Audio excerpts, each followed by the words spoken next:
మన దేశంలో దీర్ఘాయుష్మాన్ భవ అంటే నువ్వు 100 ఏళ్ళు జీవించు అని ఆశీర్వదిస్తాం. కానీ జపాన్లో ఇది కేవలం మాటలు కాదు, నిజం.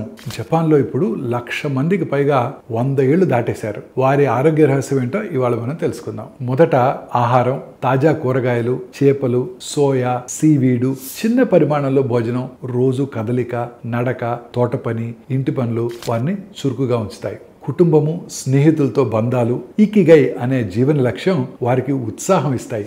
వైద్యం సమస్యల్ని ముందుగా గుర్తిస్తుంది. వారి జెనెటిక్స్ కొంత సహాయపడిన జీవన శైలి ఎక్కువ ప్రభావం చూపిస్తుంది. అక్కడ వృద్ధుల్ని గౌరవిస్తారు. వారు శాంతమైన, సంతోషకరమైన జీవనం గడుపుతారు. మనం కూడా యోగా, ఆయుర్వేదము, కుటుంబ బంధాలను ఈ అలవాటుతో కలిపితే 100 ఏళ్ళు జీవించు అనే ఆశీర్వాదం ఇండియాలో కూడా నిజమవుతుంది. సో ఇప్పుడు చెప్పండి, ఆరోగ్యకరమైన జీవనం కోసం మీరు ఈ రోజు నుండి ఏ అలవాటు మార్చుకోవాలని అనుకుంటున్నారో?